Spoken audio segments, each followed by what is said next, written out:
بسم اللہ الرحمن الرحیم وبہ نستعین وهو خیر المعین وصلی اللہ علی سیدنا محمد وآلہ الطاہرین۔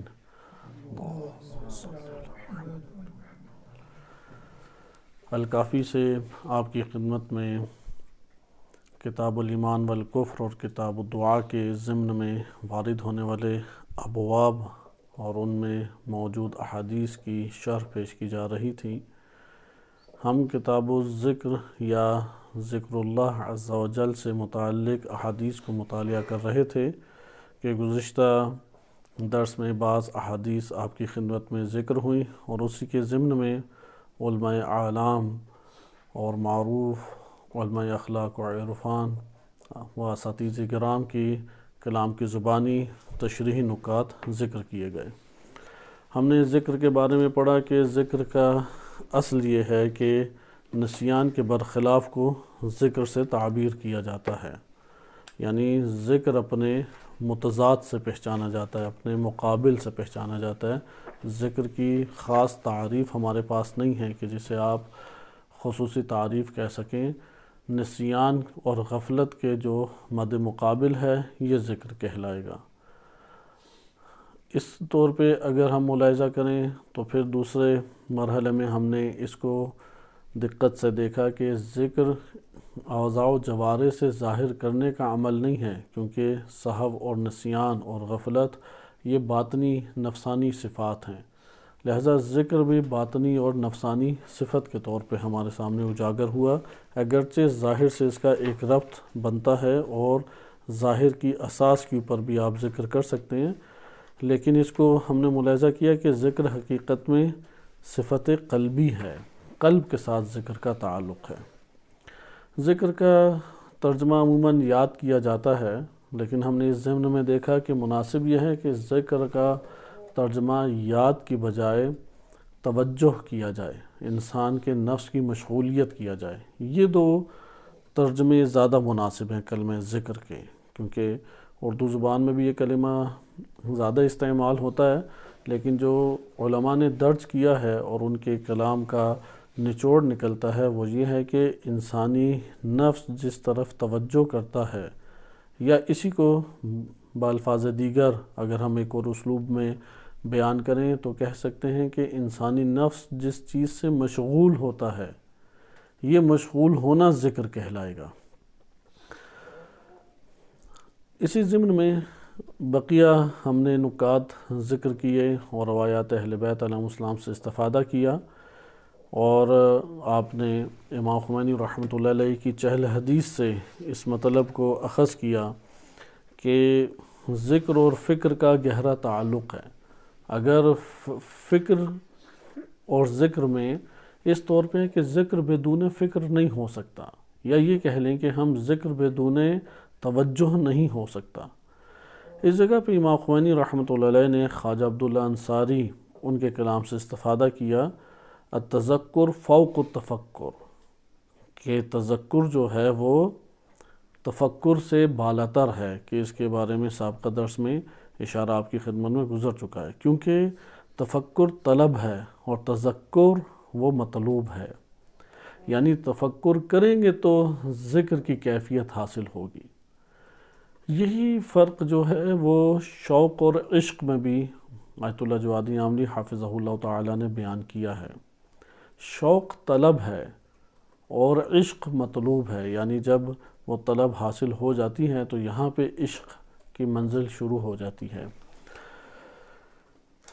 اس کے بعد یہ مطلب ہمارے پاس آیا اور اس پر ہماری گفتگو ختم ہوئی تھی کہ قلبی ذکر کا ظاہر زبان سے جو ذکر ہے اس سے کیسا تعلق قائم کیا جائے۔ امام خمینی رحمۃ اللہ علیہ نے اپنے شیخ عارف کامل جناب شاہ آبادی روح فدا ہو کہ یہ کلمات امام خمینی کے چہل حدیث میں ہیں، اس میں انہوں نے یہ بیان کیا ہے کہ اگر ایک شخص وہ ظاہری طور پہ ذکر کرتا ہے تو اس کی مثال اس چھوٹے بچے کی سی ہے کہ جسے کوئی ایک لفظ سکھاتا ہے، وہ بچہ جو ہے وہ اس لفظ کو نہیں اپنی زبان پہ جاری کر پاتا، لیکن ایک وقت آتا ہے کہ کثرت تکرار کی بنیاد پہ وہ بچہ اسے سیکھ جاتا ہے۔ تو یہی مطلب عارف کامل شاہ آبادی رحمۃ اللہ علیہ نے ذکر کیا کہ اگر تکرار اذکار کرتے رہیں تو ایک وقت آئے گا کہ قلب کی زبان کھل جائے گی. یعنی ابھی ہمارے لیے قلب سے ذکر کرنا مشکل ہے. ہمارا نفس ذکر کر رہا ہو، ہمارا نفس اللہ کے ساتھ مشغول ہو، بہت مشکل ہمیں لگے گی. لیکن جب ہم تکرار لفظ کرتے ہیں، یعنی 1000 دفعہ ایک ذکر ہم نے پڑھا، آداب بھی انشاءاللہ تعالی آگے آئیں گے، کیونکہ جو اساتذہ آداب بتاتے ہیں وہ یہ ہے کہ روبہ قبلہ بیٹھیں، 2 زانو ہو کے بیٹھیں، جیسے تشہد میں بیٹھتے ہیں کہ انگلیاں انسان کی ملی ہوئی ہوں اور نگاہیں یا دامن پہ نگاہیں ہونی چاہیے. تواضع کا ایک انسان اپنے وجود کے اوپر اظہار کرے اور یہ قرار دے اپنے قلب میں کہ اللہ کی بارگاہ میں حاضر ہے. یہ آداب ذکر میں سے ہیں کہ ذکر کوشش کریں کہ جب اہتمام کریں تو اس طریقے سے کریں. آج ہم جس حدیث سے استفادہ کریں گے وہ انسان کی ہر حالت کو ذکر شامل ہے، لیکن جب اہتمام کر کے ذکر کرنا ہے تو آداب میں سے یہ ہیں کہ اس طریقے سے ذکر کو برپا کیا جائے. ذکر کرتے ہوئے اب ہم اس عدد کو ہی حاصل کریں گے جس کی تعلیم یا دستور ہمیں عطا ہوا ہے امام معصوم علیہ السلام سے، یا امام معصوم علیہ السلام سے ایک استاد معتبر اس نے اخذ کر کے ہمیں بیان کیا کہ یہ ایک اور وادی ہے کہ اذکار کی دنیا میں عدد کے تعین کے لیے استاد کے بغیر عدد کو معین نہ کریں. ہاں، ایک استاد خاص ہے، ایک استاد عام ہے. یہ تعبیر بھی سیر و سلوک جو کتاب اردو میں بھی موجود ہے، یا لب اللباب کے عنوان سے علامہ محمد حسین طباطبائی رحمۃ اللہ علیہ کے دروس آیت اللہ حسین طہرانی رحمۃ اللہ علیہ نے جو لکھے، اس میں انہوں نے یہ تعبیر استعمال کی ہے کہ ایک استاد خاص ہے، ایک استاد عام ہے. اسی لیے جو علامہ طباطبائی رحمۃ اللہ علیہ کے شاگردان ہیں یا ان کی کتب ہیں، یا سید قاضی طباطبائی رحمۃ اللہ علیہ کے شاگردان ہیں، آپ کو ان کے کلام میں یہ تعبیر زیادہ نظر آئے گی، استاد خاص اور استاد عام. استاد خاص سے مراد امام معصوم ہیں، یا آپ نبی خدا لے سکتے ہیں. استاد خاص کوئی اور نہیں بن سکتا، معصوم ہستی ہونا لازم ہے اس کے لیے. اس کے بعد ہے استاد عام. استاد عام وہ ہے کہ جو انسان کی رہنمائی کرتا ہے، اسے چلانے میں، اس راہ کے اوپر چلانے میں کامیاب کرتا ہے کہ جو سیر و سلوک کی راہ ہے، یہاں تک کہ استاد خاص سے اس کا ربط قائم ہو جائے. لہذا عرفاء استاد عام جو ہیں وہ عارف کامل کو کہتے ہیں. جو عارف کامل نہیں ہے وہ عرفان کی دنیا میں استاد نہیں ہے. اب عارف کامل کی شناخت ہمیں کیسے ہو، کہاں سے وہ ملیں، یہ ہماری دسترس سے فی الحال تو باہر ہے. کوشش اور طلب اور جستجو جاری رکھنی چاہیے. وہ افراد کے جو ایسے استاد کی راہ کے لیے مسلسل کوششیں کرتے ہیں، کئی محافل میں جاتے ہیں، جہاں سنتے ہیں ان کی محفل میں بیٹھتے ہیں، استفادہ کرتے ہیں، اور طلب ان کی یہ ہے کہ ایک ایسے استاد حقیقی سے ان کا ربط قائم ہو جائے کہ جو اس راہ کے اوپر انہیں چلائے. اللہ تعالیٰ انہیں ایسے فرد کے ساتھ ملحق کر دیتا ہے. بہرحال استاد عام، اس کا تذکرہ کیا گیا ہے. استاد عام عموماً وہ عدد کا تعین کر کے بتاتا ہے کہ وہ کیونکہ وہ مطالعہ کرتا ہے انسان کا. عارف کامل ہوتا ہی وہ ہے کہ جو انسان کی حقیقت برزخی کو جان سکتا ہے، چشم برزخی اس کے لیے وہ کھلی ہے. لہذا وہ انسان کو چونکہ جانتا ہے، اس لیے اس کے لیے اذکار کے عنوان سے عدد کو بھی معین کرتا ہے. وہ عدد کو معین جب کرے اور ایک دستور دیتا ہے تو اس جگہ پہ اس دستور کے اثرات انسان کے لیے انتہائی مناسب نکلتے ہیں اور وہ پرواز بہترین کر سکتا ہے. اچھا، یہاں پہ سوال پیدا ہوگا کہ استاد عام نہیں ہے تو پھر ہم کیا راہ اختیار کریں؟ ادھر ہمارے پاس ایک نظر تو واضح ہے، اور وہ ہے اہل بیت علیہم السلام سے تمسک. اگر ائمہ اہل بیت علیہم السلام نے کسی ذکر کی طرف رہنمائی فرمائی ہے اور وہ ذکر جو ہے عمومی طور پہ ہمارے سامنے آشکار ہے، بھی کتابوں کے ذریعے پہنچا ہے، آپ اسے اختیار کر سکتے ہیں. علماء کا کہنا ہے اسے اختیار کر کے آپ سفر اپنے لیے، وہ راہ کھلی ہے، اس سفر میں قدم بڑھا سکتے ہیں.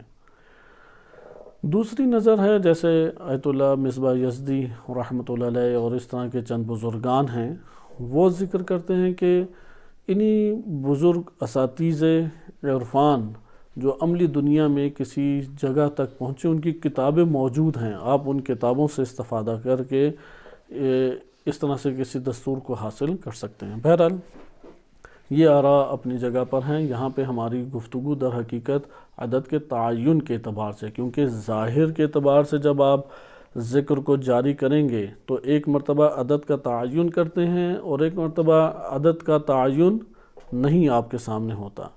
اگر عدد کا تعین کرنا چاہتے ہیں تو پھر استاد کا دامن تھامنا لازم ہے۔ استاد خاص ہے وہ امام معصوم۔ اگر استاد عام ہے اور رسائی ہوتی ہے، یا آپ کسی شخصیت کے اوپر مطمئن ہوتے ہیں، اس سے ایک دستور لیتے ہیں، آگے قدم بڑھا سکتے ہیں، اور کتابیں بھی ہمارے پاس تیسرے مرحلے میں ایک ذریعہ قرار پا سکتے ہیں۔ البتہ کتابوں کے حوالے سے آراء مختلف ہیں، ان آراء کا مطالعہ کریں، اور جس کی طرف آپ کا رجحان بڑھتا ہے اور اپنے اندر ہمت اور عزم پاتے ہیں، اسے اختیار کر سکتے ہیں۔ بہرحال اب یہ جو ظاہر سے ہم ذکر کو جاری کرتے ہیں، اس کا باطن پہ کیا اثر ہے؟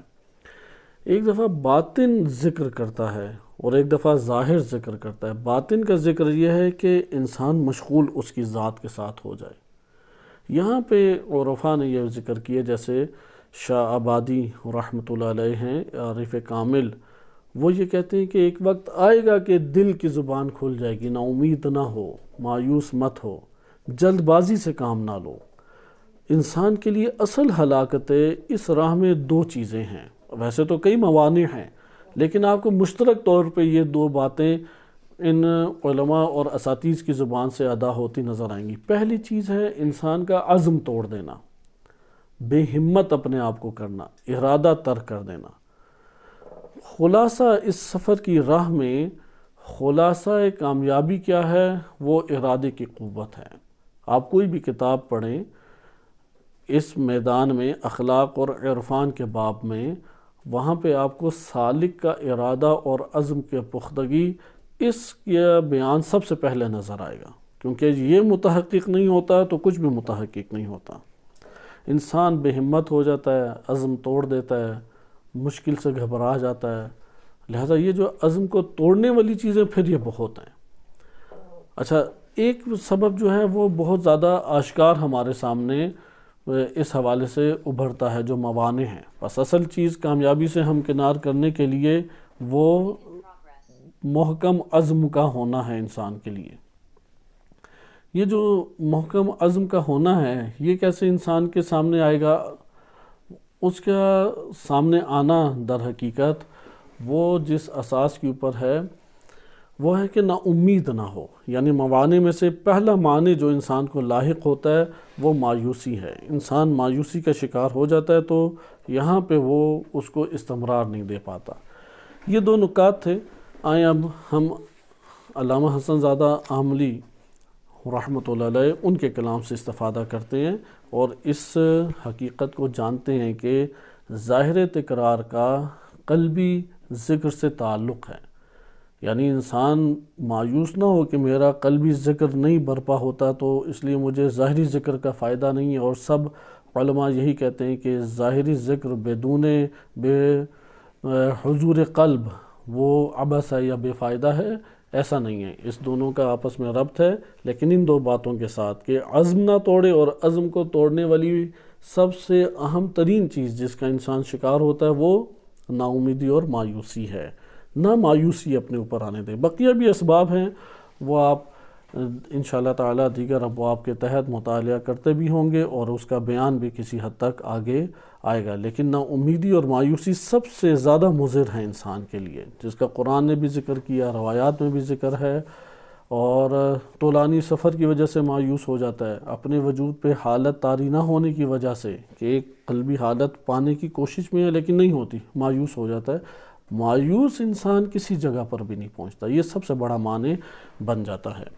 علامہ حسن زادہ عاملی رحمۃ اللہ علیہ وہ اپنی کتاب نور علی نور در ذکر و ذاکر و مذکور میں صفحہ نمبر 39 میں 39 میں ذکر کرتے ہیں اسی مطلب کو جو شاہ آبادی رحمۃ اللہ علیہ کی زبانی امام خمینی نے چاہل حدیث میں نقل کیا ہے، علامہ حسن زادہ عاملی اپنے طور پہ ذکر کرتے ہیں، وہاں سے انہوں نے نہیں لیا، ظاہراً اخذ انہوں نے اس جگہ سے نہیں کیا، کیونکہ امام خمینی رحمۃ اللہ علیہ وہ استاد نہیں ہیں علامہ حسن زادہ عاملی کے، اساتذہ میں سے نہیں ہیں، اس لیے دو جگہوں سے ایک ہی بات کا ہونا وہ ایک زیادہ اثر رکھتا ہے، یعنی طریق کے اس راہ کو ہمارے لیے زیادہ محکم کر دیتا ہے کہ ایک ہی بات دو تین جگہوں سے ہمیں موصول ہوں۔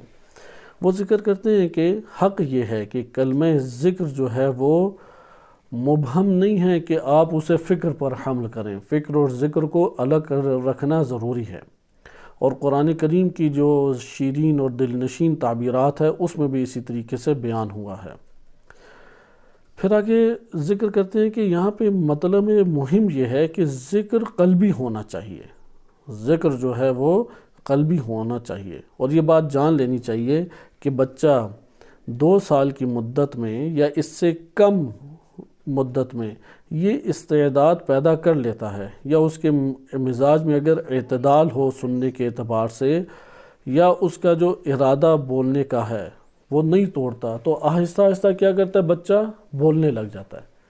یہی تعبیر انہوں نے بھی استعمال کی کہ جیسے بچہ بولنے لگ جاتا ہے، استاد جو ہے اسے یا والدین ہیں وہ اسے تعلیم دے رہے ہیں، اسے بار بار اس کے اوپر ابھار رہے ہیں، لیکن ایک وقت کیا آتا ہے کہ وہ سیکھ جاتا ہے۔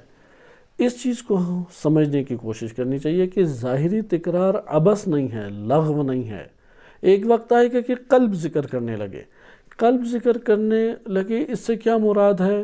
اس کی تشریح انشاءاللہ تعالی آگے مزید آئے گی کہ اب قلب ذکر کر رہا ہے، ایک حد تک تو ہم جان گئے، گزشتہ دروس میں ذکر ہوا کہ نفس کا مشغول ہونا، کئی مثالیں آپ کی خدمت میں دی گئی تھیں، صرف اس میں اتنا ہی اگر ہم جملہ یاد رکھیں تو بہت ساری چیزیں آشکار آہستہ آہستہ ہو جائیں گی کہ نفس کا ذات سے مشغول ہونا، لیکن اس جہت سے جس جہت سے آپ ذکر کر رہے ہیں، اس بات کا اضافہ کریں، جس جہت سے آپ ذکر کر رہے ہیں اس جہت سے آپ کا مشغول ہونا۔ یہاں بھی ذکر کرتے ہیں کہ اگر 2 سال یا اس سے کم مدت میں وہ بچہ بولنے لگ جاتا ہے آہستہ آہستہ، تو آپ کا جو زبان سے ذکر کرنا ہے یہ استاد کی مانند ہے، آپ تعلیم دے رہے ہیں اپنے قلب کو، یہاں تک کہ وہ قلب آہستہ آہستہ کیا کرنے لگ جاتا ہے، وہ بھی بولنے کا سلیقہ سیکھ لیتا ہے، اور ایک وقت آتا ہے کہ وہ بولنا شروع کر دیتا ہے، اور اس طریقے سے پھر وہ ذکر قلبی کو سنتا ہے انسان، اور پھر دوام اس کے اندر پیدا کر دیتا ہے، اور یہ استعداد باطنی انسان کے وجود کے اندر ایک احوال کے حوالے سے تقلب کو لے کے آتی ہے، یعنی انسان کے احوال کو تبدیلی کا باعث بنتی ہے۔ یہ ایک مقدمہ آپ کی خدمت میں ذکر ہے، انشاءاللہ تعالی اسی کتاب سے ایک اور مطلب احادیث کی روشنی میں ذکر کیا جائے گا۔ آئیں اب ہم چند احادیث سے استفادہ کرتے ہیں۔ ذکر کے حوالے سے متعدد ابواب ہمارے پاس بنتے ہیں، ایک باب ہم ختم کر چکے ہیں الکافی سے، اس کا عنوان تھا کہ ما یجب من ذکر اللہ فی کل مجلس، ہر مجلس میں، ہر محفل میں اللہ کا ذکر کرنا وہ لازم ہے، اور ایک لازمہ آپ نے مطالعہ کیا کہ اللہ عز و جل فرماتا ہے، حدیث قدسی، مسلسل حدیث قدسی پڑھی جو کہ صحیح السند اور معتبر احادیث میں سے ہیں، کہ جو مجمع میں اللہ کا ذکر کرے گا اللہ تعالیٰ ملائکہ کے مجمع میں اس کا ذکر کرے گا۔ اگلا باب ہے باب ذکر اللہ عز و جل کثیرا، اللہ عز و جل کا ذکر کثرت سے کرو۔ ذکر الہی کثرت سے کرنے سے کیا مراد ہے؟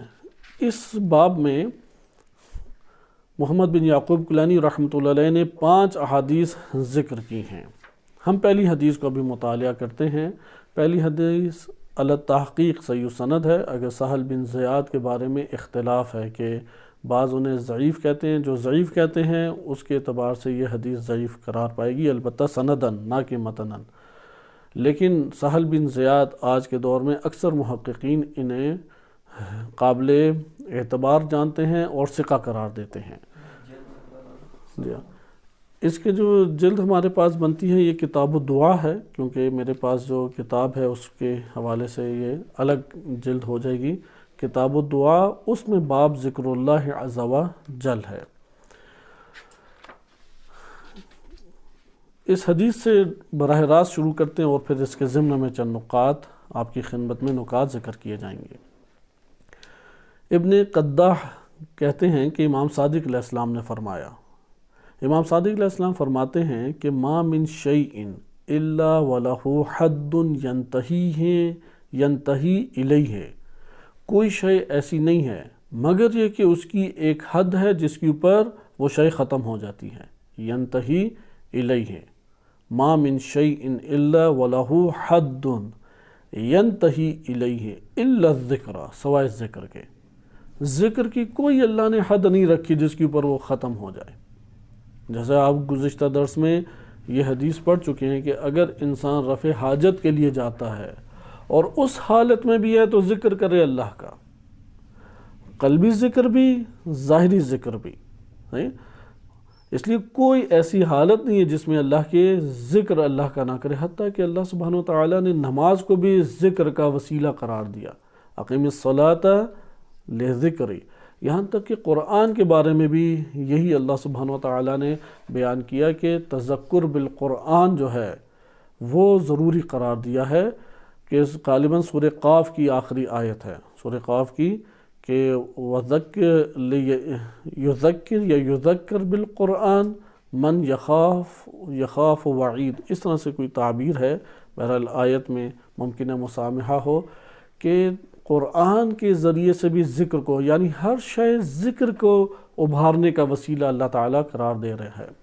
یعنی قرآن ہے تو اس سے ذکر الہی قائم ہوتا ہے، نماز ہے تو ذکر الہی قائم کرو، اس لیے نماز تم پڑھو، تو ذکر کی یہ قیمت ہے کہ جو اللہ سبحانہ وتعالیٰ نے قرار دی ہے۔ وَذَكِّرْ بِالْقُرْآنِ مَنْ يَخَافُ وَعِيدٍ، کہ اور آپ تذکیر یاد دہانی قرآن کے ذریعے سے کرائیں، یعنی قرآن وسیلہ ہے، سبب ہے ذکر کا، لیکن یہ ذکر کون کرے گا؟ جو وعید سے خوف کھائے گا۔ خیر اس کی ابھی ہم تشریح کی طرف نہیں آتے، آئیں آپ اس حدیث کی طرف آئیں کہ کوئی شے ایسی نہیں ہے، کیونکہ اگر ہم الکافی کی ان احادیث کو اپنے مطابق توجہ سے پڑھ لیں، یہ بھی بہت اللہ سبحانہ وتعالیٰ کی برکت ہے کہ ذکر سے متعلق احادیث ہمارے سامنے روشن ہو جائیں۔ وَلَهُ حَدٌّ يَنْتَهِي إِلَيْهِ إِلَّا الذِّكْرُ، کوئی ایسی حد نہیں ہے کہ جس کے اوپر ذکر کو آپ ختم کریں ہر شے ختم ہو جاتے۔ پھر امام خود اس کی شرح کرتے ہیں، اس کی مزید شرح کی باہر سے ضرورت نہیں ہے۔ فَلَيْسَ لَهُ حَدٌّ يَنْتَهِي إِلَيْهِ، بس ذکر کے لیے کوئی ایسی حد نہیں ہے جس کے اوپر وہ ذکر ختم ہو۔ پھر اب مثال دیتے ہیں امام علیہ السلام، فرض اللہ عز وجل الفرائض، اللہ نے کئی واجبات ہمارے اوپر عائد کیے ہیں، فمن اداہن فہو حدہن، جب آپ ان واجبات کو ادا کر دیتے ہیں تو یہ اس کی حد ہے۔ والشہر رمضان فمن صامہ، اسی طرح سے ماہ مبارک رمضان ہے کہ جس نے روزے رکھے ماہ مبارک رمضان کے، فہو حدہ، تو یہ اس کی حد ہے۔ والحج فمن حج فہو حدہ، جس نے حج کیا یہ اس کی حد ہے۔ الا الذکر، ذکر کی کوئی حد نہیں ہے۔ فإن اللہ عز وجل لم یرض منہ بالقلیل، ذکر کی بات آئی تو اللہ عز وجل قلیل ذکر کے اوپر راضی نہیں ہے۔ وَلَمْ يَجْعَلْ لَهُ حَدًّا يَنْتَهِي إِلَيْهِ، اور اس کے لیے کوئی حد اللہ نے قرار نہیں دی جس کے اوپر انتہا ہو۔ ثم تلا هذه الآیہ، پھر امام علیہ السلام نے اس آیت کریمہ کی تلاوت فرمائی، یا ایھا الذین آمنوا، اے ایمان لانے والو، اذکروا اللہ ذکرا کثیرا، اللہ کا ذکر کثیر کرو، وسبحوہ بکرۃ واصیلا، اور صبح و شام اس کے تسبیح کرو۔ فقال، امام فرماتے ہیں، لم یجعل اللہ عز وجل لہ حدا ینتہی الیہ، اللہ نے ذکر کا کوئی حد، یعنی ذکر کثیر کیوں کہا گیا؟ کیونکہ اس کی کوئی حد ہی نہیں ہے، یعنی اگر کوئی اس کی حد ہوتی تو کثیر کی بجائے اس حد کا تذکرہ کر دیا جاتا، چونکہ کوئی حد نہیں ہے اس وجہ سے اللہ سبحانہ وتعالیٰ نے کثیرہ لفظ استعمال کیا ہے۔ پھر اپنے والد گرامی کا سیرت امام باقر علیہ السلام کو روشن کیا۔ قال، فرماتے امام صادق علیہ السلام، وَكَانَ أَبِي علیہ السلام کثیر الذکر، میرے والد گرامی کثیر ذکر کرتے تھے۔ یہ خصوصاً ہم طلاب کے لیے بہت اہمیت کا حامل نقطہ ہے۔ امام خمینی رحمۃ اللہ علیہ فرمایا کرتے تھے، یہ بھی بزرگان کا ہی جملہ ہے کہ علم حجاب اکبر بن جاتا ہے۔ یہ انسان کو اپنی عمر گزارنے کے ساتھ سمجھ بھی آتا ہے۔ وہ بعض اوقات اصطلاحات کی دنیا میں اس طرح سے گم ہوتا ہے کہ صبح و شام خواب میں، نماز میں، ہر جگہ پہ وہی اصطلاحات اس کے ذہن میں گھوم رہی ہیں۔ اس نے توجہ کب کی اللہ کی طرف؟ اس کی تو توجہ اصلاً اللہ سبحانہ و تعالیٰ کی طرف نہیں گئی۔ جب اللہ کی طرف توجہ نہیں گئی تو ذکر الہی برپا نہیں ہوا، اور ذکر الہی برپا نہیں ہوا تو یہ اپنی تمام اصطلاحات کے ہمراہ نسیان میں زندگی بسر کر رہا ہے۔ ہم گزشتہ دروس میں یہ اہم ترین مقدمہ پڑھ چکے ہیں کہ قرآن کریم نے آشکار اور صراحت کے ساتھ یہ مطلب بیان کیا ہے کہ اگر کوئی اللہ کی طرف توجہ کیے بغیر یا اللہ سے مشغول ہوئے بغیر زندگی بسر کرے تو وہ روز قیامت نابینا اٹھایا جائے گا، وہ بینا نہیں ہوگا۔ یعنی دوسرے جہان کی بینائی وہ موقوف ہے، وہ ذکر الہی کے اوپر موقوف ہے۔ ذکر الہی نہیں ہے تو بینائی بھی نہیں ہے۔ یہی وجہ ہے کہ انسان اپنے وجود میں یہ احساس پاتا ہے کہ اصطلاحات کی دنیا میں تو فقہ، اصول، منطق، فلسفہ، حدیث، کلام، تفسیر، اس کے ایک بڑے حصے کو وہ اپنے وجود میں لے آیا، لیکن نفس اپنی عادت کے اعتبار سے، نفس اپنے مرتبے کے اعتبار سے اسی جہان میں ہے جہاں پہ وہ حوض علمیہ یا مدرسے کی دنیا میں آنے سے پہلے کھڑا تھا۔ اصل وجہ کیا ہے؟ یہ سیرت اہل بیت علیہ السلام کو ترک کرنا۔ وَكَانَ ابی علیہ السلام کثیر الذکر ہے۔ بہت خوبصورت یہ نکتہ اساتذہ بیان کرتے ہیں اپنے دروس میں۔ آیت اللہ ضیائی حفظہ اللہ تعالیٰ تکرار سے انہوں نے یہ بات بیان کی کہ جس طریقے سے آپ نے کوئلے کو دیکھا ہوگا، یہ انسان کو بڑی ہمت مثال دیتی ہے۔ اس مثال پہ دقت کریں، ایک ہمت انسان کو ملتی ہے کہ کوئلہ سیاہ ہے اور ٹھنڈا ہے، سیاہ ہے اور ٹھنڈا ہے، اور جو اس سے ملحق اسے سیاہ کر دیتا ہے۔ لیکن جب اسے مجاورت نار، آگ کی ہمسائیگی کی فرصت ملتی ہے، وہ جب آگ کے ہمسائے میں قرار پاتا ہے، آگ کے ساتھ قرار پاتا ہے، تو آہستہ آہستہ آگ کی نورانیت اس کو شامل ہونے لگ جاتی ہے، اور ایک وقت آتا ہے کہ ٹھنڈک کی بجائے گرمائش اور سیاہی کی بجائے نورانیت اس کے وجود میں آ جاتی ہے۔ پھر وہ یہ بیان کرتے ہیں ذکر الہی بھی اسی طرح ہے۔ جب روح انسانی ذکر الہی، اللہ کی طرف توجہ کیے ہوئے مشغولیت کے ساتھ رہتی ہے تو یہاں سے تعلق پکڑنے لگ جاتی ہے۔ یہ حیات الہی جو خدا نے اس دنیا میں حیات کا نظام بنایا ہے، اس کی خاصیت رکھ دی ہے کہ جو چیز بھی ہمسائیگی میں پائی جاتی ہے وہ دوسرے کی تاثیر کو لینا شروع کر دیتی ہے۔ آپ دیکھیں گے ایک اینٹ سے پودا نکلنے لگ جاتا ہے کیونکہ ہلکی ہلکی مٹی جمتی ہے، ادھر سے نمی پیدا فضا کے ذریعے سے ہوتی ہے، اور وہاں پہ وہ دیکھیں پودے کی جڑ اس کی ہمسائیگی کی وجہ سے توانائی پیدا کرنے لگ جاتی ہے۔ انسانی روح کاملاً اسی طریقے سے ہے۔ انسانی روح کس طریقے سے ایک تعلق پیدا کرتی ہے؟ وہ اس کا تعلق پیدا ہونا اسی ہمسائیگی کے ذریعے۔ اسی ہمسائیگی کا نام کیا ہے؟ اسی ہمسائیگی کا دوسرا نام ذکر ہے۔ ذکر جب انسان کرتا ہے یہاں سے وہ توانائی پکڑنے لگتا ہے۔ وَإِلَّا توانائی اگر قلب خالی ہے تو کہاں سے اس نے بینائی لانی ہے، کہاں سے نورانیت لانی ہے؟ لہٰذا اس جملے سے امام کی سیرت سے استفادہ کرنے کی ضرورت ہے۔ وَكَانَ ابی علیہ السلام کثیر الذکر ہے، وہ کثیر ذکر کیا کرتے تھے۔ خود پھر اپنی زندگانی کو بیان کرتے امام صادق علیہ السلام، لَقَدْ كُنْتُ أَمْشِي مَعَهُ، میں ان کے ساتھ چلا کرتا تھا، وَإِنَّهُ لَيَذْكُرُ اللَّهَ، جبکہ امام باقر علیہ السلام میرے والد گرامی اللہ کا ذکر کر رہے ہوتے تھے۔ وَآكُلُ مَعَهُ الطَّعَامَ، میں نے ان کے ساتھ کھانا کھایا کرتا تھا، وَإِنَّهُ لَيَذْكُرُ اللَّهَ، وہ اللہ کا ذکر کر رہے ہوتے تھے۔ وَلَقَدْ كَانَ يُحَدِّثُ الْقَوْمَ، وہ جماعتوں سے، آنے والے لوگوں سے مسلسل گفتگو کرتے تھے۔ وَمَا يَشْغَلُهُ ذَلِكَ، یہ امر انہیں اللہ سے غافل نہیں کرتا تھا کسی بھی صورت میں، عن ذکر اللہ، وَمَا يَشْغَلُهُ ذَلِكَ عن ذکر اللہ، یہ اللہ کے ذکر سے انہیں غافل نہیں کرتا تھا۔ وَكُنْتُ أَرَى لِسَانَهُ، میں نے ان کی زبان کو دیکھا، لازقاً بحنکہ یقول لا الہ الا اللہ، وہ اتنا کثرت سے لا الہ الا اللہ کہتے تھے، آپ لام ادا کرتے تو اوپر زبان جڑتی ہے، گویا کہ ساتھ چپکی بھی ہے اس کے۔ لاصقاً کہتے ہیں چپکا ہوا ہونا، اتنی کثرت سے لا الہ الا اللہ کہتے تھے۔ وَكَانَ يَجْمَعُنَا، اور جب ہمارے ساتھ جمع ہوتے ہمارے درمیان ہوا کرتے تھے، فَيَأْمُرُنَا بِالذِّكْرِ، وہ ہمیں ذکر کا حکم دیتے تھے، حَتَّى تَطْلُعَ الشَّمْسُ، کب تک ذکر کرتے رہو؟ یہاں تک کہ سورج طلوع ہو جائے۔ یعنی اس کا مطلب گھر میں سونے سارے کے سارے سوتے نہیں تھے، انہیں ذکر کی تلقین فرماتے تھے کہ سورج نکل آئے تب تک تم ذکر کرتے رہو۔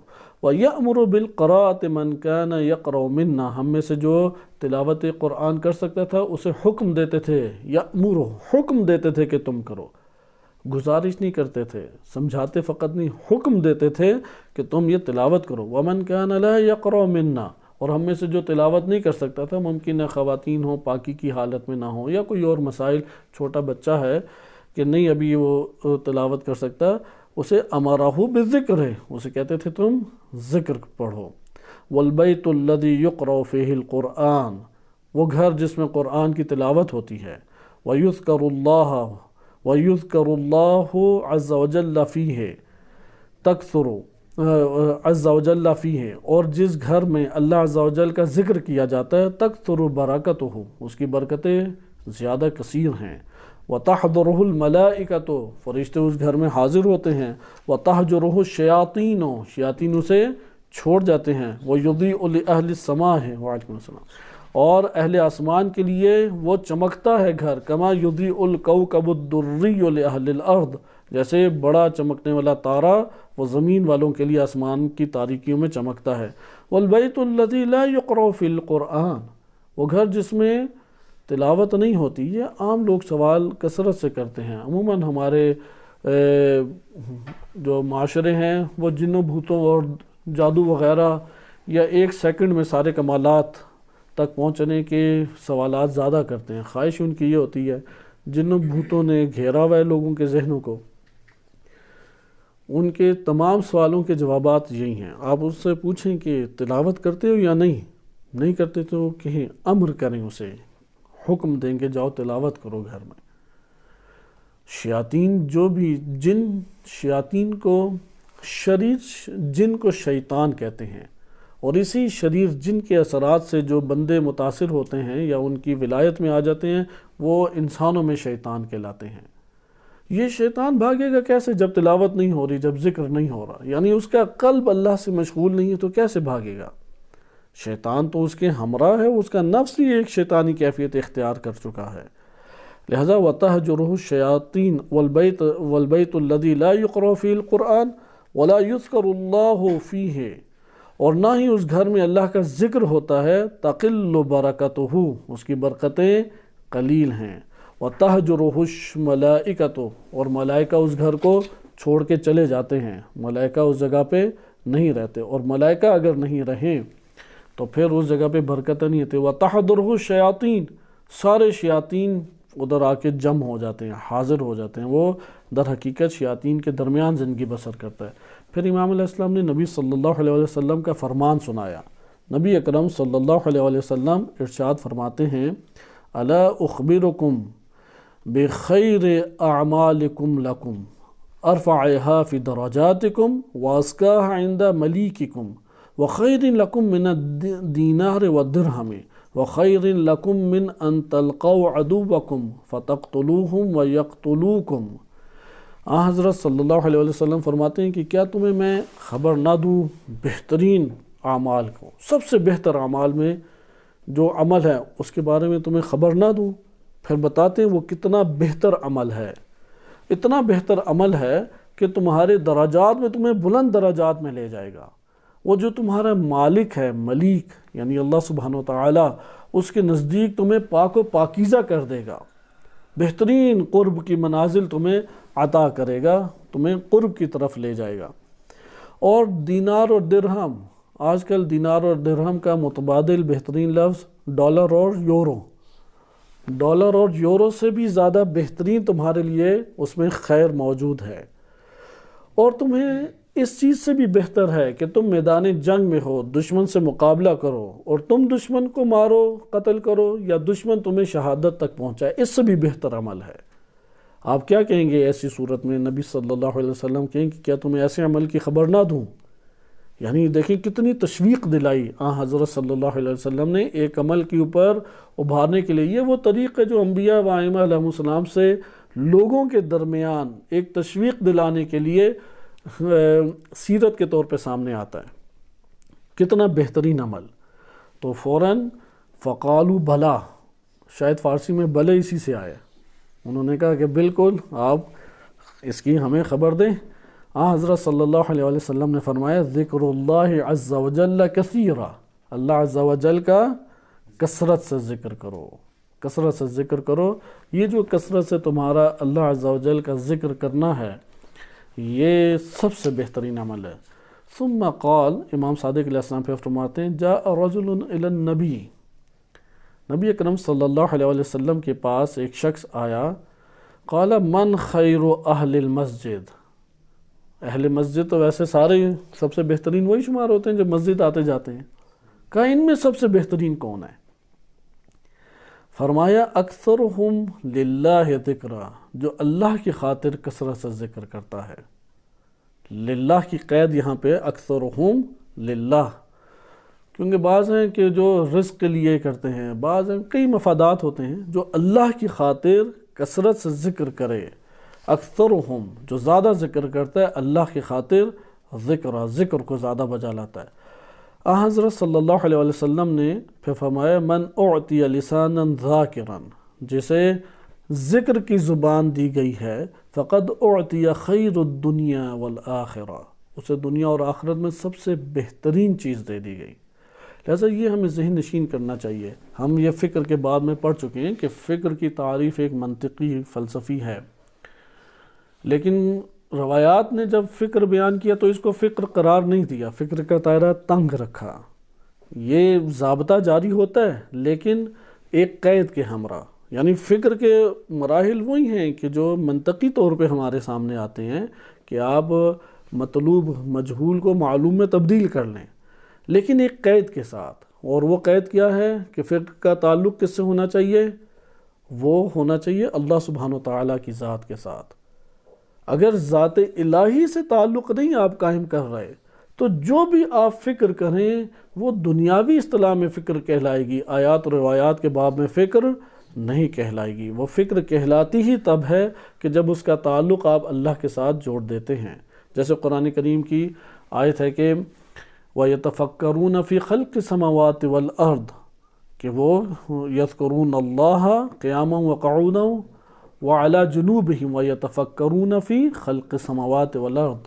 اگر آسمانوں اور زمین کی خلقت میں غور و فکر کریں تو پھر کس نوعیت کا غور و فکر؟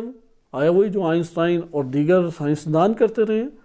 نہیں، یہ ممکن ہے کہ جو آئنسٹائن اور دیگر سائنسدان کرتے رہے ہم اسی نہج کے اوپر شرح لما بھی پڑھ رہے ہوں، مقاصد بھی پڑھ رہے ہوں، درس خارج بھی پڑھ رہے ہوں، ان کی بھی توجہ اللہ کی طرف نہیں تھی۔ یہ جو درس خارج اور اعلیٰ ترین مراتب تعلیم حاصل کر رہا ہے اس کی توجہ بھی اللہ کی طرف نہیں ہے۔ ہر دو کے نتائج برابر نکلیں گے۔ ادھر اقرار توحید کیے ہوئے ہے، اس کی توجہ اقرار کی طرف بھی نہیں ہے، وہ اور پستی کی طرف ہے، یہ ایک الگ چیز، لیکن نتائج برابر ہیں۔ یہ بھی اصطلاحات کی دنیا سے توحید کے مراتب کو آگے نہیں بڑھا سکا یا اپنے وجود کو نشو و نما نہیں دے سکا۔ لہٰذا آپ نے ملاحظہ کیا کہ فکر تب کہلائے گی جب اللہ سے اس کا ربط ہو، وإلا وہ فکر نہیں کہلائے گی، فکر کا اطلاق اس کے اوپر نہیں ہوتا۔ اور پھر یہ آیات ہیں جن سے ملا صدرہ رحمۃ اللہ علیہ نے اپنی کتاب اسرار والبینات، غالباً اسرار الآیات والبینات، اس کتاب میں یہ مطلب ذکر کیا جو آسمانوں اور زمین کی خلقت میں غور و فکر نہیں کرتا وہ توحید کو بھی سمجھ نہیں پائے گا، وہ توحید کو بہتر طور پہ معرفت توحید بھی حاصل نہیں کر سکتا۔ آسمانوں اور زمین کی قرآن نے بار بار ذکر کیا ہے۔ اچھا، یہاں پہ یہ مطلب نہیں ہے کہ چند ڈاکومنٹریز دیکھ لی اور تعجب ہمیں ہو جائے، بس تعجب کی نگاہ سے دیکھیں، وقت پاس کرنے کے لیے دیکھیں، نہیں، خود غور و فکر کریں۔ غور و فکر تعلیم و تعلم سے جدا امر ہے۔ تعلیم و تعلم ایک عمل ہے، یہ بھی ضروری ہے کہ جیسے الکافی میں روایت ہے کہ لا نجات الا بالطاعت، نجات اطاعت کے بغیر نہیں ہے۔ والطاعت بالعلم والعلم بتعلم والتعلم بالعقل۔ لہذا فکر اور عقل کا تعلق ہے اس سے ہمیں یہ بات پتہ لگی کہ اصل گوہر فکر کرنا ہے، وہ تعلم جو فکر کا باعث نہ بنے، اس تعلیم اور تعلم کا بھی انسان کو کوئی نتیجہ حاصل نہیں ہوتا۔ لہذا یہ ہے کہ فقد اعطی خیر الدنیا والآخرہ، دنیا اور آخرت اس کو سب سے بڑھ کر خیر اللہ تعالیٰ نے عطا کیا۔ اگلی حدیث دیکھیں تیزی سے، کیونکہ یہ چیپٹر ہماری کوشش ہے کہ اس کو اختتام پذیر کیا جائے۔ اگلی حدیث ہے، موثق ہے، علامہ مجلسی رحمۃ اللہ علیہ نے اسے معتبر احادیث میں سے قرار دیا ہے۔ ذکر کرتے ہیں حمید بن زیاد، وہ ابن سماعہ سے، اور وہ وہیب بن حفص سے، اور وہ ابی بصیر سے۔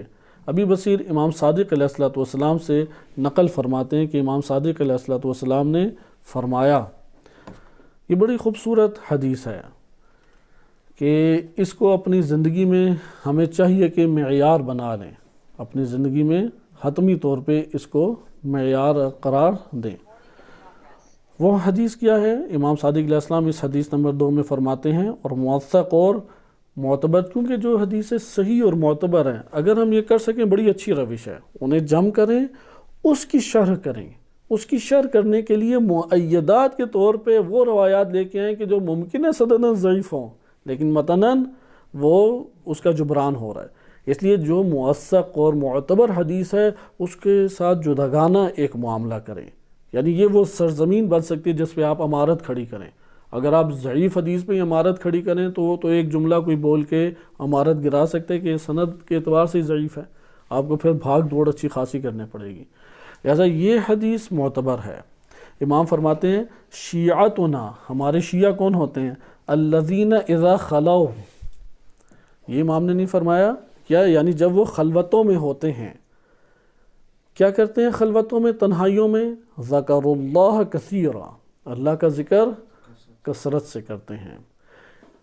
آج کی اگر زبان میں بات کی جائے تو ہم کہہ سکتے ہیں وہ شیعہ نہیں ہے جو خلوتوں میں ہو تو اسے موبائل استعمال کرتا ہو، بے شک حلال موبائل حلال طریق سے ہی استعمال کرے، وہ شخص شیعہ نہیں امام کا کہلائے گا جو خلوتوں اور تنہائیوں میں ہو تو وہ صرف اور صرف ڈاکومنٹریز دیکھ رہا ہے یا کلپس دیکھ رہا ہے یا اس طرح کی کسی اور امر میں مشغول ہے، یا گناہ اس کو آن گھیریں۔ یہ مقدمہ بہت اہم ہے کہ خلوتیں انسان کے وجود پہ کیا اثرات مرتب کرتی ہیں۔ انسان شناسی کے باب سے بھی بہت اہمیت کی حامل ہے، کیونکہ تربیتی نکات اس میں زیادہ ہیں۔ ہر انسان کو خلوتوں میں جانے کا موقع ملتا ہی ہے۔ اگر خلوت ہو، مثلا ایک کمرے میں تنہا ہے، ایک جگہ پہ تنہا ہے، یا ایک جگہ پہ اسے اکیلے چند دن رہنے کا موقع مل جاتا ہے، اگر ایک انسان اس خلوت میں ذکر الہی کا اہتمام نہیں کرے گا تو نچوڑ بعض احادیث سے یہ نکلتا ہے کہ وہ حتماً و حتماً شیطان کے چنگل میں آ جائے گا، دائرہ شیطان میں آ جائے گا، یعنی اس کے نفس کے اندر شہوانی یا غصہ غضب کے یا انتقام کے یا بعض ہیجانی کیفیات اس کے اوپر اجاگر ہونے لگ جائیں گی۔ یہ ذہن نشین ہمیں نقطہ کرنا چاہیے۔ احادیث متعدد ہیں، ابھی ہمارے پاس وقت نہیں ہے، میں آپ کی خدمت میں صرف اذا خلو، خلوت کے موضوع کو بعض اشارتاً بعض احادیث کی طرف بیان کرتے ہوئے اس مطلب کو تھوڑا سا ہم کھولتے ہیں۔ خلوت کیا ہے؟ یعنی تنہائی۔ تنہائی انسان پہ کیا اثر کرتی ہے؟ اسی کو فراغت سے بھی آپ تعبیر کر سکتے ہیں۔ اسی خلوت کو کا ایک اور نام تھوڑے سے فرق کے ساتھ، وہ کیا ہے؟ فراغت۔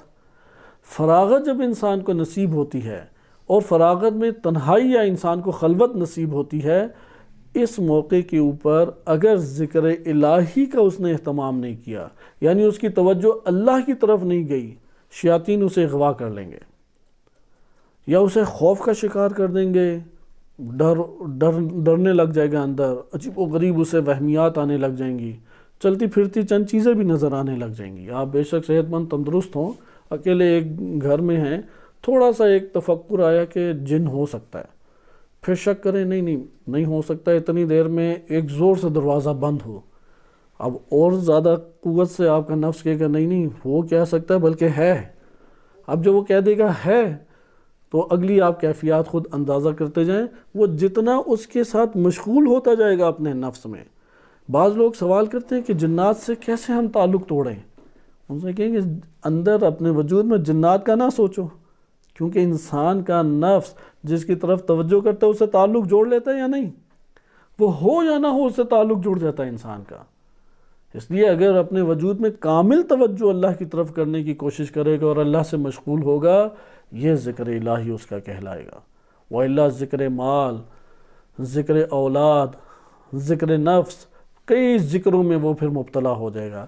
اس لیے شیعہ کی علامت کیا ہے؟ شیعتنا الذین اذا خلوا ذکروا اللہ کثیرا، اللہ کا ذکر خلوتوں میں کثرت کے ساتھ کرتے ہیں۔ یعنی ایسا نہیں ہے کہ ٹی وی دیکھ رہے ہیں اور تسبیح پکڑی اللہ اللہ انہوں نے 1000 دفعہ پڑھ دیا، بلکہ ان کی توجہ اللہ کی طرف کر کے اہتمام باقاعدہ ذکر کا وہ کیا کرتے ہیں۔ تیسری حدیث دیکھیں اس باب کی، یہ جو تیسری حدیث ہمارے پاس ہے یہ صحیح سند احادیث میں سے ہے، یہ معتبر یعنی سارے کے سارے راوی بھی امامی ہیں اس کے۔ اس میں امام صادق داؤد بن سرحان نقل کرتے ہیں امام صادق علیہ السلام سے۔ امام صادق علیہ السلام فرماتے ہیں کہ نبی اکرم صلی اللہ علیہ وسلم نے فرمایا، من اکثر ذکر اللہ عز وجل احبہ اللہ، جو اللہ عز وجل کا کثرت سے ذکر کرتا ہے اللہ اس سے محبت کرتا ہے، اللہ اس سے محبت کرتا ہے۔ یہاں پہ ایک عرفانی تشریح بنتی ہے، آئندہ کے دروس میں انشاءاللہ تعالی وہ مقدمہ آپ کی خدمت میں محبت کا ذکر کیا جائے گا، کیونکہ ذکر محبت کے بغیر نہیں ہو سکتا۔ زیارت جامع کبیر کی ایک شرح ہے الانوار الساطعہ، جو ہمارے پاس ادھر پڑھی ہوئی بھی ہے، اس میں شارح نے ذکر کی تشریح اسی چیز سے کی ہے، ذکرکم فی الذاکرین۔ وہاں پہ زیارت جامع کبیرہ میں آتا ہے۔ زیارت جامع کبیرہ بہت ایک بہترین ایک زیارت ہے۔ اگر فضائل اہل بیت علیہ السلام احادیث سے ہم نے لینے ہوں تو سب سے بہترین کتاب بصائر و دراجات ہے۔ اگر فضائل اہل بیت علیہ السلام اور ائمہ علیہ السلام کو ہمارے سامنے ہم کیا ان سے کلام کریں، اس کو جاننا ہو تو زیارت جامع کبیر سے بہترین کوئی اور زیارت نہیں ہے۔ علامہ مجلسی تقی مجلسی رحمۃ اللہ علیہ فرماتے تھے کہ میں نے جب بھی ائمہ اہل بیت علیہ السلام کے حرم کی زیارت کی ہے، اس زیارت کے علاوہ کوئی اور زیارت نہیں پڑی، لہٰذا اس زیارت کے اندر بہت محاسن رکھ دیے گئے ہیں۔ اس میں انہوں نے تشریح محبت کے آئینے سے کی ہے، ذکر کی تشریح محبت کے آئینے سے، بالفاظ دیگر جو ہم نے آغاز درس میں ایک نقطہ ملاحظہ کیا، اور وہ یہ تھا کہ قلب بھی ذکر کرنے لگے۔ ایک ہوتا ہے نا زبان ذکر کر رہی ہے، قلب ذکر نہیں کر رہا، قلب بھی ذکر کرنے لگے، تو یہ قلب کس ٹائم ذکر کرنے لگے گا، یہ مہم ہے۔ قلب اس وقت ذکر کرتا ہے کہ جب محبت اس کے وجود کے اندر آ جائے، لہذا جب نفس محب بن جاتا ہے تو پھر اس کا ذکر خود بخود وہ ورد نہیں رہتا، وہ ذکر قلبی بن جاتا ہے، ہمیشہ اس کے اندر حاضر ہے وہ۔ اس کی مثالیں بہت ساری ہیں، آپ صرف اسی نقطے پہ غور کریں کہ ایک ماں سے اگر اس کا بچہ بچھڑ جائے، وہ اس کا قلبی ذکر کتنا کرتی ہے، وہ کھانا بنا رہی ہے، وہ لوگوں سے باتیں کر رہی ہے، اندر قلب ہے تو آنکھوں میں نمی اس کے ہر ٹائم تیرتی رہتی ہے، یہ اس کے قلبی ذکر کی علامت ہے جو آنکھوں سے نمی کا اظہار ہو رہا ہے۔ لہذا من اکثر ذکر اللہ عز وجل، یہ بھی صحیح سند روایت ہے، صحیح سند روایات کے اوپر اپنے کلام کی ہمیں بنیاد محکم رکھنی چاہیے۔ من اکثر ذکر اللہ عز وجل احبہ اللہ، اللہ اس سے محبت کرتا ہے۔ ومن ذکر اللہ کثیرا، اور اللہ کا جو کثیر ذکر کرتا ہے، کتبت لہو براءتان، 2 براءت اس کے لیے محکم پکی ہیں، وہ لکھ دی گئی ہیں۔ براءت من النار، آگ سے براءت، و براءت من النفاق، منافقت سے براءت، منافق نہیں ہوگا کبھی، ذکر کرے منافق نہیں ہوگا۔ اگلی حدیث دیکھیں، حدیث نمبر 4۔ حدیث نمبر 4 میں امام علیہ السلام، اس کی 2 حدیثیں ہیں اس سند میں، یہ بھی صحیح سند ہے۔ علامہ مجلسی رحمۃ اللہ علیہ نے لکھا ہے پہلی سند اس کی مجہول ہے، اس میں ایک مجہول الحال راوی ہے، اور دوسری سند صحیح، یعنی سارے کے سارے اس راوی اس حدیث کے جو روات ہیں وہ کیا ہیں، امامی ہیں۔ اس میں امام علیہ الصلوۃ والسلام بیان فرماتے ہیں، زرارہ بن اعین نقل کرتے ہیں، یہ اعین نہیں ہے، اعین آنکھ کی جمع ہے، اعین زرارہ بن اعین کہتے ہیں، عن ابی عبداللہ علیہ السلام۔ زرارہ بن اعین، ان کی بھی حالات زندگی پڑھیں کہ اللہ تعالیٰ ہدایت دیتا تو کیسے دیتا ہے۔ ان کے دادا جو ہیں وہ عیسائیوں کے عالم راہب تھے، اور وہ پھر آئے، اسلام قبول کیا، اور پھر ان کے دادا نے زندگی بسر کرنا شروع کی عرب دنیا میں۔ وہاں پہ پھر ان کے والد گرامی اور والد گرامی کے بعد ان کی شخصیت ابھری، لہٰذا زرارہ کوئی بہت دور نہیں، تھوڑے سے فاصلے پہ عیسائی مذہب سے تعلق رکھتے تھے، لیکن مکتب اہل بیت کو پھیلانے والوں میں وسیع ترین جو تعلیمات ہم تک پہنچی ہیں وہ انہی کے ذریعے سے پہنچی ہیں۔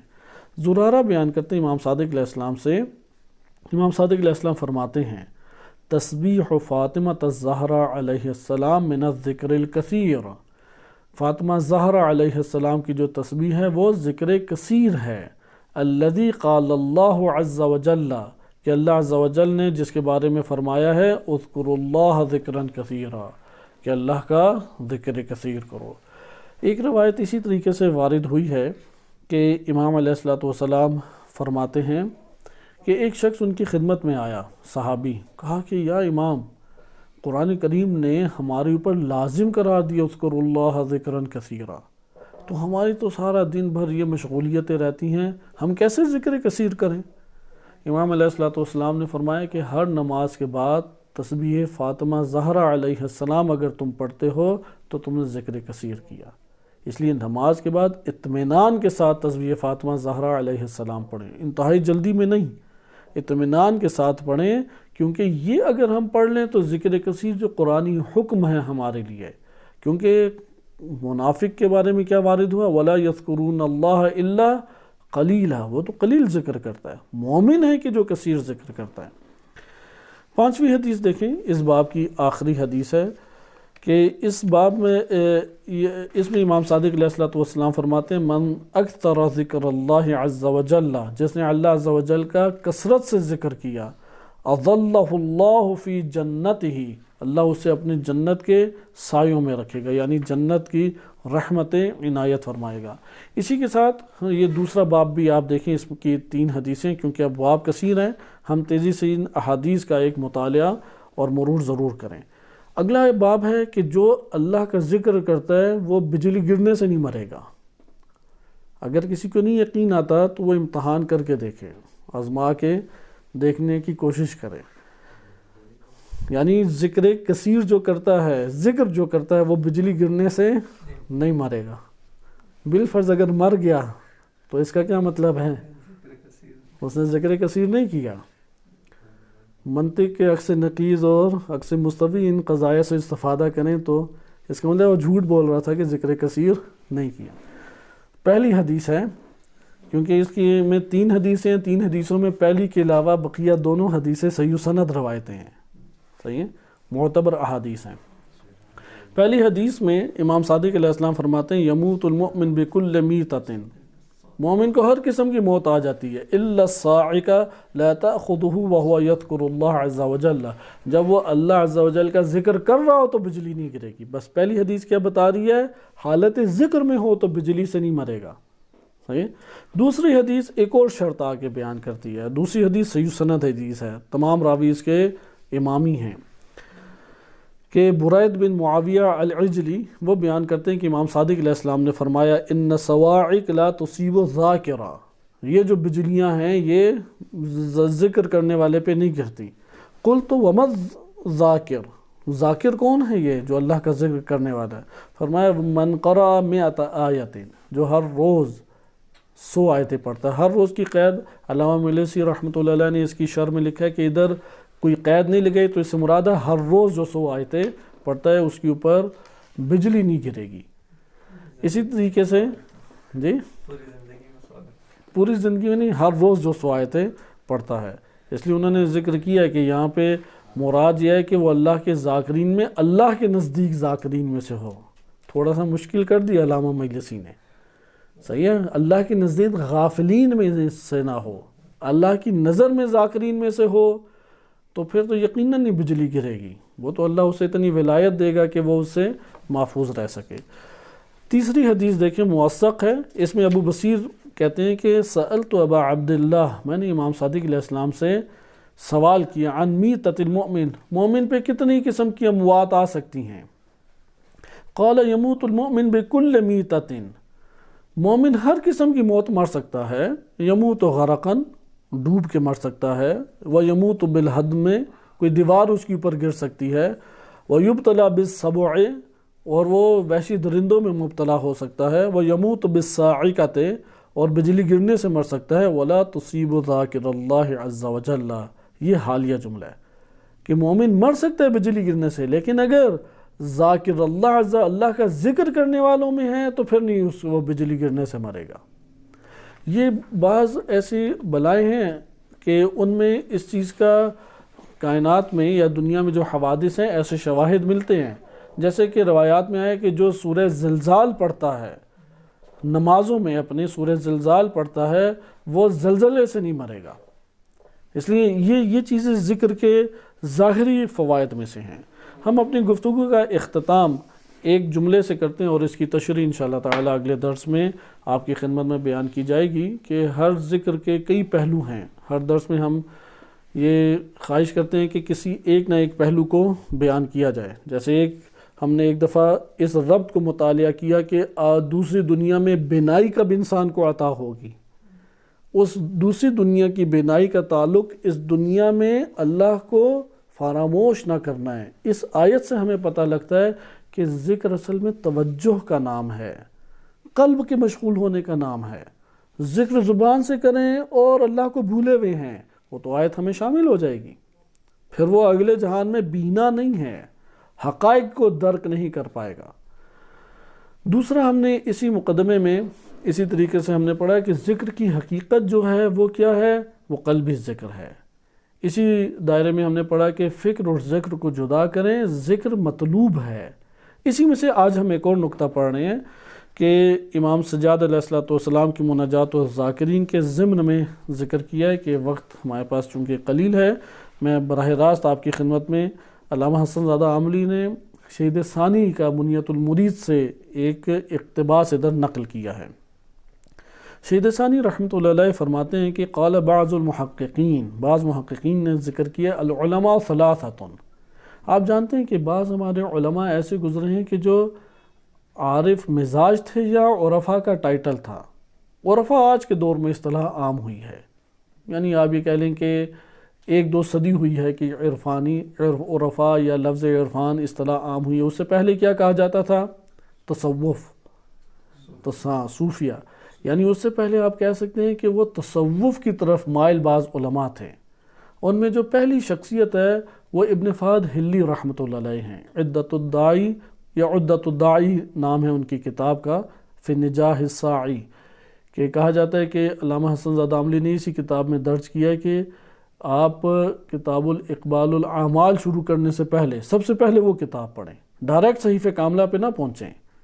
صحیفہ کاملہ تک پہنچنے کے لیے انہوں نے 5-6 کتابوں کا تعارف کرایا، سب سے پہلی کتاب کا تعارف یہی ہے۔ خلاصہ کلام کہ ایک ہو گئے ابن فہد حلی، دوسری شخصیت ہے مجلس تقی مجلسی رحمۃ اللہ علیہ، باقاعدہ ان کی خانقاہ تھی جن میں وہ غار میں جا کے عبادات کیا کرتے تھے۔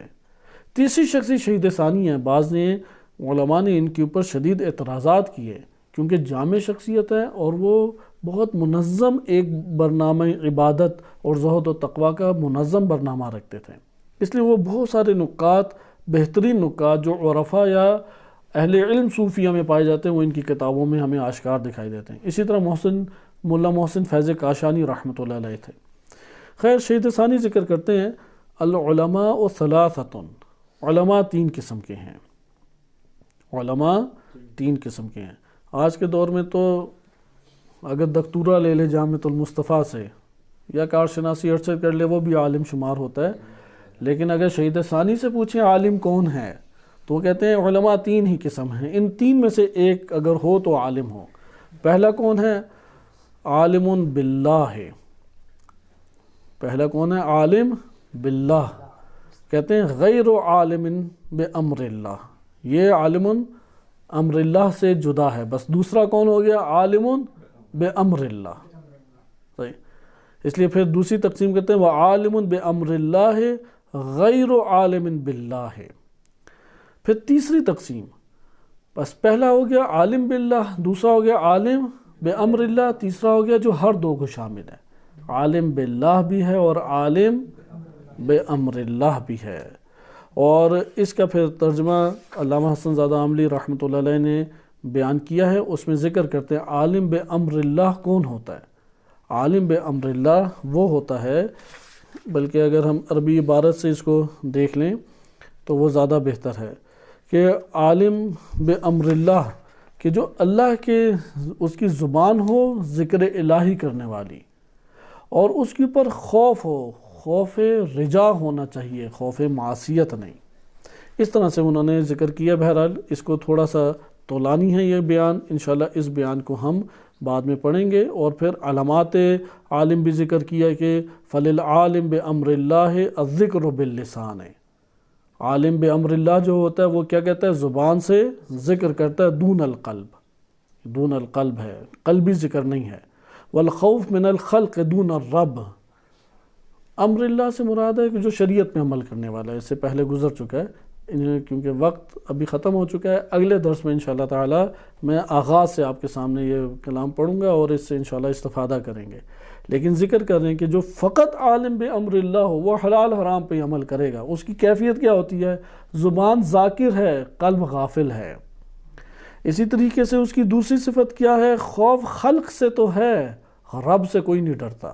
جیسے امام علی علیہ السلام نہج البلاغہ میں فرماتے ہیں ہر ڈرنے والا جو ہے اس کے اوپر آثار خوف ہوتے ہیں، یا وہ جس سے ڈرتا ہے اجتناب کرتا ہے، یا جس سے ڈرتا ہے اس کے سامنے تسلیم ہوتا ہے، اس کے احکام کی پر عمل کرتا ہے۔ اور تم نے جو شور مچایا میں اللہ سے ڈرتا ہوں، اللہ سے ڈرتا ہوں، نہ اللہ کے خوف کی وجہ سے تم حرام کاموں کو چھوڑتے ہو، اور نہ اللہ کے خوف کی وجہ سے اس کی طرف اطاعت کی طرف آتے ہو، تو یہ جھوٹ بولنا ہے کہ تم اللہ سے خوف کھاتے ہو، خوف کے آثار ہیں۔ جیسے یہاں پہ ذکر کرتے ہیں یہ جو امر اللہ فقط اللہ کے امر کے اوپر چلتا ہے، خوف من الخلق رکھتا ہے لیکن رب سے خوف نہیں کھاتا۔ والاستحیاء من الناس فی الظاہر، ظاہر میں تو وہ لوگوں سے حیا کرتا ہے، لوگوں کی وجہ سے ممکن ہے گناہ نہ کرے، ایک چھوٹے بچے کی وجہ سے گناہ نہ کرے۔ ولا یستحی من اللہ فی السر، تنہائیوں میں خلوتوں میں اللہ کے سامنے گناہ کرنے سے شرماتا نہیں ہے۔ والعالم باللہ، عالم باللہ کون ہوتا ہے؟ ذاکر خائف مستحن، اس لیے عالم باللہ بننے کی کوشش کرنی چاہیے، عالم بامر اللہ اس کی پر اکتفا نہیں کرنا چاہیے۔ وصلی اللہ علی سیدنا محمد وآلہ الطاہرین۔